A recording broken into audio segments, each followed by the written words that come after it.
यहाँको प्रश्न विपश्यना बस्दा अतीत अनागतलाई पनि हेर्नुपर्छ र भनेर प्रश्न गरेका छन्। अन्तिमको प्रश्न यो अतीत अनागतको विषयमा धेरै समस्या भएको थियो। फाउक्स्यारले पाली अर्थकथाभित्रबाट प्रमाण बताएर समुदय सत्य र दुःख सत्य अतीतमा नै छ, त्यही भएर अतीत नहेरी हुन्न आदि गरी। साथै अर्को समस्या पनि अतीत हेर्न सक्ने ज्ञान त पुबे निवासा निस्सती ज्ञानले मात्र हेर्न सक्छ, विपश्यना ज्ञानले अतीतलाई हेर्न सक्दैन भनी धेरैले प्रतिक्षेप गरेको कुरालाई फाउक्स्यारले विपश्यना ज्ञानले अतीत अनागतलाई हेर्न सक्छ भन्ने कुरा राम्रो क्लियर गरेर भन्नुभएको छ। नाम रूप परिच्छेद ज्ञानले परिच्छेद गरेर जान्नुपर्ने रूप धर्म नाम धर्म, पच्चय परिक ज्ञानले परिच्छेद गरेर जान्नुपर्ने कारण धर्म र कार्य धर्महरूको सम्बन्ध भएको स्वभाव धर्म, यी दुईवटा स्वभाव धर्म चाहिँ अनु बुझ्जनेन बुझ्जनठे न अनुबोधो भनी टीका आचार्यहरूको वर्णन अनुसार एकचोटि जान्नु मात्रले सबै कृत्य सिद्धिन नसकी बारम्बार पुनः पुनः जाने मात्र आवश्यक कृत्य सिद्धिन सक्नाले यी नाम रूप परिच्छेद ज्ञान र पच्चय परिग ज्ञान दुईवटालाई अनुबोध ज्ञान भनी भनिन्छ। यस अनुबोध ज्ञानले जान्नुलाई अनुबोध जानेको भन्ने अभिप्राय हो। ज्ञात परिज्ञा ज्ञान भन्छ। फेरि तिरण परिज्ञा पाहन परिज्ञा प्रज्ञाहरूले जान्नलाई पटिभेद जानेको भनिन्छ। विपश्यना ज्ञानहरू चाहिँ नित्य संज्ञा आदि क्लेशहरूलाई तदङ्ग प्रहाण मात्र हटाउन सकेर जरै समेत समुच्छेद प्रहाण हटाउन नसकेकोले यसरी तदङ्ग प्रहाण हटाउन सक्नु भन्ने कारण पर्याय हिसाबले पाहन परिज्ञा प्रहाण परिज्ञा भन्ने नामलाई प्राप्त गर्दछ। त्यस्तै आर्य मार्ग धर्म पनि असमूह पटिभेद स्वभाव अनुसार नै यी रूप नाम कारण कार्य संस्कार धर्म दुःख सत्य धर्म समुदय सत्य धर्महरूलाई पनि यी संस्कार धर्महरूका अनित्य पद दुःख पद अनात्म पदहरूलाई पनि पटिभेद गरेर जान्नाले यसरी असमूह पटिभेद स्वभाव अनुसार ज्ञान चक्षुले जान्नु भन्ने कारण पर्याय अनुसार ज्ञात परिज्ञा तीर्ण परिज्ञा भन्ने नामलाई प्राप्त गर्दछ। सिधै गरी चाहिँ आर्य मार्ग धर्मले नै क्लेशहरूलाई अनवशेष जरै समेत समुच्छेद हटाउन सक्नाले पाहन परिज्ञा भन्ने नामलाई प्राप्त गर्छ। त्यसैले दुःख सत्य रूप धर्म नाम धर्म अनि समुदय सत्य नाम पाउने कारण कार्य सम्बन्ध प्रतीत समुत्पाद स्वभाव धर्महरूलाई तीर्ण परिज्ञा पाहन परिज्ञा प्रज्ञाहरूले मार्ग ज्ञान फल ज्ञान पुग्ने सम्म गहिराएर बुझ्नुलाई पटिभेद जानेको भन्दछ। अतीत अनागत पछुपन्न त्रिकालभित्र स्थित भएका अविद्या संस्कार आदि प्रतीत समुत्पाद अङ्गहरूलाई रूपका डल्ला नामका डल्ला भन्ने रूपघन नामघनहरूलाई ज्ञानले फोर्दै परमार्थसम्म पुग्ने गरी सम्मा दिट्ठी ज्ञान प्रज्ञानले स्वयं प्रत्यक्ष गहिराएर ज्ञान चक्षुले जान्नु वा यी अविद्या आदि कारण धर्महरूका संस्कार आदि कार्य धर्महरूसँग कारण कार्य सम्बन्ध स्वभाव धर्मलाई सम्मा दिट्ठी ज्ञान प्रज्ञानले स्वयं प्रत्यक्ष गहिराएर ज्ञान चक्षुले देख्नु भन्ने भनेको छ। यी दुईवटा ज्ञान चाहिँ अनुबोध ज्ञान हो। यी प्रतीत समुत्पाद अङ्गहरूका अनित्य आकार दुःख आकार अनात्मा आकारहरूलाई मार्ग ज्ञान फल ज्ञान पुग्ने सम्मा दिट्ठी ज्ञान प्रज्ञानले स्वयं प्रत्यक्ष गहिराएर देख्नु चाहिँ पटिभेद ज्ञान हो। यी अनुबोध जान्नु पटिबोध जान्नु भन्ने यी दुई ज्ञानले प्रतीत समुत्पाद स्वभाव धर्महरूलाई यथाभूत स्वयं प्रत्यक्ष गहिराएर ज्ञान चक्षुले नजानेसम्म सज्जन योगावचर व्यक्तिले कुनै किसिमले पनि संसार कान्तार दुःख चक्रबाट अतिक्रमण गर्न सक्ने छैन। बुझे मात्र संसार कान्ता दुःख चक्रबाट अतिक्रमण गर्न सक्नेछ भनी बुझ्नु पर्यो। त्यसैले संसारबाट दुःख महाभयबाट राम्रो गरी अतिक्रमण गर्न चाहने योगावचर व्यक्तिले प्रतित्य समुत्पाद स्वभाव धर्महरूलाई अनुभूत ज्ञान प्रतिबोध ज्ञानहरूले बुझ्न कोसिस प्रयत्न गर्नुपर्दछ। यसरी कोसिस प्रयत्न गर्दा प्रतित्य समुत्पाद पञ्चम नयलाई आचरण गर्न विधि दर्शाउनेछु। एक अतीत भवमा कर्म भवलाई खडा गर्दा अविद्या संखार तृष्णा उपादान भव यी पाँचवटा धर्महरू यो पचुपन्न भवमा प्रतिसन्धिका कारण धर्महरू। 2 यो पचुपन्नको भवमा विज्ञान नामरूप आयतन फस्स वेदना विपाक वट्टमा समावेश भएका यी पाँचवटा धर्महरू अतीत भवमा कर्म भवलाई खडा गर्दा कर्मले बनेका कार्य धर्महरू हुन्। 3 यो पचुपन्न भवमा आयतनहरूको पाकिसकेको छिप्पिसकेको हुनाले बनेर आएका अविद्या संखार तृष्णा उपादान भव यी पाँचवटा कारण धर्महरू पछि अनागत प्रतिसन्धिका कारणहरू हुन्। 4 पछि अनागतमा विज्ञान नामरूप आयतन फस्स वेदना पछि अनागत उत्पत्ति भवमा हुने यी पाँचवटा धर्महरू पचुपन्न भवमा खडा गरिएको कर्मले कारण उत्पत्ति भएका हुन्। उपर्युक्त प्रतिसंहिता मार्ग पालीलाई आश्रय गरेर महाअर्थकथाहरूबाट संक्षिप्त याद गर्नको निम्ति निम्न दर्शाएको छ। अतीते हेतौ पञ्च इदानी फल पञ्चकम् इदानीं हेतौ पञ्च आयतिम फल पञ्चकम्। अतीतमा खडा गरिएका अतीतका कारण पाँचवटाले पचुपन्न कार्य धर्म प्रकट भएको पन पचुपन्न कारण धर्म पाँचवटाले अनागत कार्य धर्म पाँचवटा प्रकट भएको पनलाई सम्मा दिट्ठी ना ज्ञान प्रज्ञानले स्वयं प्रत्यक्ष बुझ्न प्रयत्न गर्नु पर्यो। अत संसारबाट दुःख चक्रबाट अतिक्रमण गर्न सकिनेछ। यहाँ कारण धर्महरू भनेको चाहिँ समुदय सत्य धर्महरू नै हुन् भनी बुझ्नु पर्यो। कार्य धर्महरू भनेको चाहिँ दुःख सत्य धर्म समूहहरू नै हुन्। त्यसैले योगावचर व्यक्तिले अतीतको समुदय सत्यले यो पचुपन्नमा दुःख सत्य भएको पन यो पचुपन्नको समुदय सत्यले पछि अनागतमा दुःख सत्य भएको पनहरूलाई स्वयं बुझ्न कोसिस गर्नु पर्यो।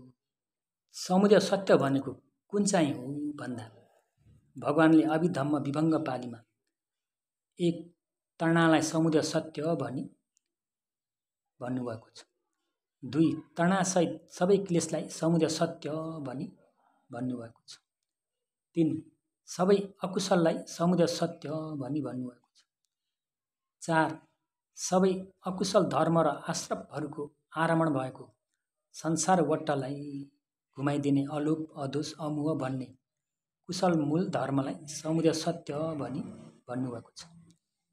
5 भए जति अकुशल कर्म र संसार वट्टलाई घुमाइदिने आश्रमहरूको आरमण भएको भए जति कुशल कर्मलाई समुदय सत्य भनी यसरी नै समुदय सत्यलाई 5 प्रकारले विभाजन गरी भगवानले देशना गर्नुभएको छ। त्यसैले समूह विनोद अनि अर्थकथामा सच्चा विभङ्ग पालीमा भए जति कुशल अकुशल कर्मलाई समुदय सत्य भनी भन्नुभएको छ। फेरि अङ्गुत्तर टीका निपात तीर्थायतना निकाय सूत्रमा कारण कार्य सम्बन्धमा प्रतित्य समुत्पाद स्वभाव धर्म सबैलाई नै दुःख हुने कारण सबैलाई समुदय सत्य भनी भन्नुभएको छ। यहाँ तृष्णा कहिलेदेखिको तृष्णा हो कहिलेदेखिको तृष्णा हो भन्दा 1 तृष्णालाई समुदय सत्य भनी भगवानले भन्नुभएको सही हो। तर अहिलेको दुःख सत्य धर्म समूहको मूल कारण भएको समुदय सत्य नाम पाउने तृष्णा चाहिँ कहिलेदेखिको तृष्णा हो भनी विचार विमर्श गर्न जरुरी पर्यो। रूपा रूपम पञ्चखण्डा तम होती दुःख सच्चम तम समुत्थापिका पुरीमा तृणा समुदय सच्चम भनी भनेको छ। रूप नाम दुवै पञ्चखण्ड हो, त्यो पञ्चखण्ड दुःख सत्य हो। त्यो दुःख सत्यलाई बनाइदिने पुरीमा तृणा पूर्व भवदेखि खडा गरेको तृष्णा तृणा चाहिँ समुदय सत्य हो। माथि अर्थकथाको वर्णन अनुसार अहिले वर्तमान भवमा योगावचर व्यक्तिको भित्री सन्तानमा स्थित भएको पञ्च उपादान खण्ड दुःख सत्यको मूल कारण भएको समुदय सत्य नाम पाउने तृष्णा चाहिँ अहिले वर्तमान भवमा उत्पत्ति भएको तृष्णा तृष्णा होइन, पूर्व भवदेखि खडा गरेको तृष्णा नै हो भन्ने कुरालाई थाहा पत्तो हुनु पर्यो। यो अर्थकथाको वर्णन भगवानले भनेकोसँग मिल्छ, पटी संविदा मार्ग पालीको भनाइसँग पनि मिल्छ। कम्म भव नाम पाउने कर्मलाई खडा गर्दा अतीत भवदेखि भएको गल्ती बुझ्ने मोह अविद्या हो। कर्म हुनको लागि कोसिस गर्ने धर्महरू चाहिँ संखारहरू हुन्। त्यो भव त्यो आरमणलाई आसक्त निकन्त चाहिँ तृष्णा हो, तृष्णा हो। त्यो भव त्यो आरमणमा तानिनु चाहिँ उपादान हो। कुशल चेतना वा अकुशल चेतना चाहिँ भव हो। कर्म भव नाम पाउने कर्म खडा गर्दा अतीत भवदेखि भएको यी पाँचवटा धर्महरू यो पचुपन्न भवमा पटिसन्धेको मान्छेको लागि भन्ने हो भने पटिसन्धे पञ्चखण्डको कारण धर्महरू हुन्। पालीको अभिप्राय पनि यो हो। पूर्वका कर्म भवलाई खडा गर्दा अतीत भवदेखि भएको अभिजा तृष्णा उपादानहरू परिवार घेर्ने संखार कर्म चाहिँ अहिलेको वर्तमान भवको पटिसन्धे पञ्चखण्ड आदि विपाक खण्डहरूको मूल कारण भन्ने अभिप्राय हो। यहाँ संखार र कम्म भव कर्मलाई विभाजन गरेको पनलाई एउटा दान कुशललाई नमुना उदाहरण राखेर दर्शाउनेछु। संखार र कम्म भव एउटा दान कुशल कर्मलाई खडा गर्दा दान नगर्दै पूर्व भागमा भएको पूर्व चेतनाहरू चाहिँ संखारहरू हुन्। दान ग्रहण लिने व्यक्तिहरूको हातमा दातव्य वस्तुलाई स्थित गरिदिने प्रतिठापका चेतना मुञ्च चेतना चाहिँ कम्म भव हो। अथवा एउटा कर्म खडा गर्दा उत्पत्ति भएका मनोद्वारिका जौन विधिचित्त क्रमहरूमध्ये जौन चित्त 7वटा मध्ये अगाडिका 6वटा जौन चित्तहरूमा स्थित भएको चेतना चाहिँ आयुहन संखार हो। कर्म उत्पत्ति हुनको लागि कोसिस धर्म भन्छ। नम्बर 7को जौन चेतना चाहिँ कम्म भव हो। अथवा एउटा कर्मलाई खडा गर्दा जौन चित्तभित्र स्थित भएको चेतना चाहिँ कम्म भव। त्यो चेतनासँग युक्त भएको चित्त चेतसिक धर्महरू चाहिँ आयुहन संखार भन्दछ। कम्म प्रत्ययको शक्ति योगावचर व्यक्तिले पचुपन्न विपाक खण्डहरूका 5वटा कारण धर्महरूमध्ये कर्मलाई प्रधान राखेर विचार गरौँ। यो कर्मलाई अविद्या तृष्णा उपादानहरूद्वारा परिवार घेरेर राखिएकोलाई पनि खोज गरौँ। भगवानले कम्म प्रत्ययमा कर्मसँग सम्बन्ध गरेर यसरी भन्नुभएको छ।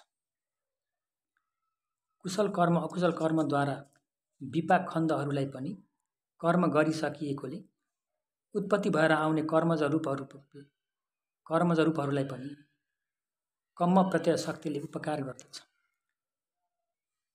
कम्म प्रत्यय शक्तिले कसरी उपकार गर्छ भन्दा एक कल्प भन्दा पनि करोडौं कल्पहरूको माथि अघि खडा गरेका कर्मले आफ्नो विपाक फल बनाइदिन सक्ने नाना खनिका कम्म प्रत्यय शक्तिले उपकार गर्छ भन्ने अभिप्राय हो। नाना खनिका कर्म भनेको कारण कर्म र विपाक फलहरूको हुने क्षण परस्पर नमिल्दो बेग्लै भएको कारण प्रत्यय धर्म भन्ने अभिप्राय हो।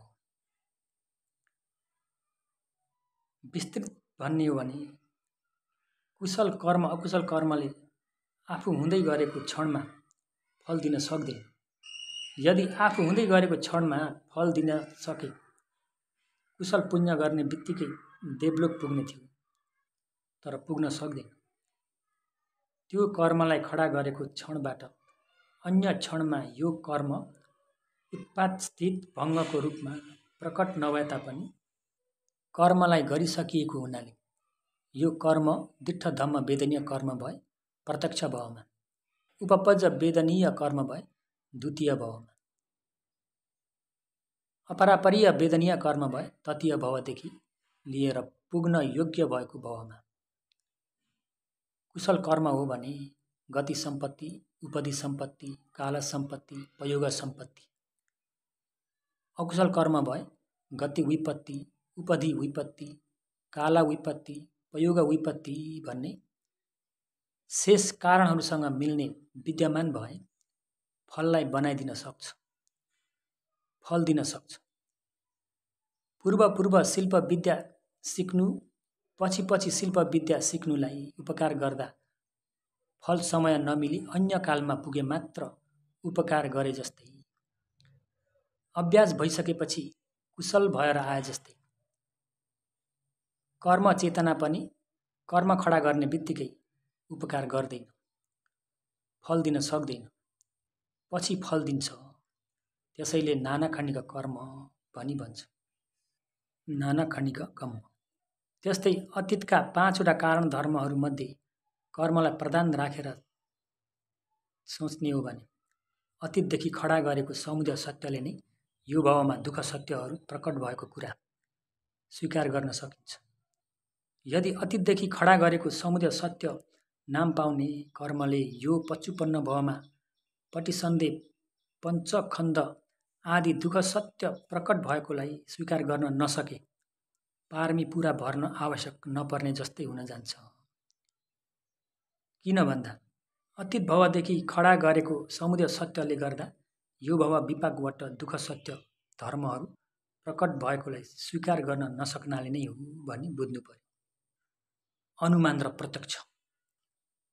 यदि योगावचर व्यक्तिले अतीत भइसक्यो, अनागत पनि आएको छैन भनी अतीत र अनागतलाई अनुमान गरेर नै हेर्न सकिन्छ भनी स्वीकार गरेमा यस्तै नै अतीतका कारण धर्म 5वटाले पछुपन्नका कार्य 5वटा भएकोलाई पनि पछुपन्नका कारण धर्म 5वटाले अनागत कार्य धर्म 5वटा भएकोलाई पनि अनुमानले हेर्न देख्न सकिन्छ भनी स्वीकार गरे। त्यसरी स्वीकार गरेमा आयुष्मान आनन्द थेर साथै अर्य व्यक्तिहरूले अनुमानले नै देख्न सक्ने कुरा हो भन्ने अर्थ निस्कन्छ। तर पाली अर्थकथामा चाहिँ स्वयं प्रत्यक्ष प्रज्ञाचक्षुले यथाभूत बुझ्नुपर्छ, प्रत्यक्ष देख्न सक्नुपर्छ भनेको छ। अनुमानले चाहिँ होइन। योगावचर व्यक्तिले दुःख सत्य र समुदय सत्य भन्ने लौकिक सत्य 2वटालाई मात्र विपश्यना भावना गर्नुपर्छ। पच्चय परिका ज्ञानलाई प्राप्त गर्नका लागि कर्म र कर्मको फललाई एकादेश भन्छ पालीले। थोरै धेरै जान्न नसकेमा यो पच्चय परिका ज्ञान पूर्ण हुन सक्दैन। थोरै पनि पाउनका लागि प्रयास गर्नु नै पर्दछ। यहाँ पच्चय परिका ज्ञान भनेको पनि समुदय सत्यले दुःख सत्य भएको स्वभावलाई बुझ्ने ज्ञानलाई नै भनेको हो। तर त्यो कर्म र कर्मको फललाई श्रावकहरूले थोरै मात्र बुझ्न सक्छन्, सबै बुझ्न सक्दैनन्। कर्म र कर्मको फललाई सबै बुझ्नु भन्ने सम्मा सम्बुद्ध भगवानको विषय हो भनी बुझ्नु उचित छ। अभिज्ञान र विपश्यना। शास्त्रमा पुव्य निवास नुस्सति ज्ञानले अतीतलाई हेर्न सकिन्छ अनि दिव्य चक्षु अभिज्ञानको भागभित्रको अनागतंश ज्ञानले पनि अनागतलाई हेर्न सकिन्छ भनी ग्रन्थमा आउँछ। यो कुरालाई सबैले स्वीकार गर्न सके तापनि विपश्यना ज्ञानले अतीत र अनागत खण्डलाई हेर्न सकिन्छ भन्ने कुरालाई चाहिँ स्वीकार गर्न खोज्दैनन्। विपश्यना ज्ञानले पनि अतीत अनागत उपादान खण्डहरूलाई हेर्न सकिन्छ भन्ने कुरा पाली अर्थकथामा निम्न दर्शाएको छ।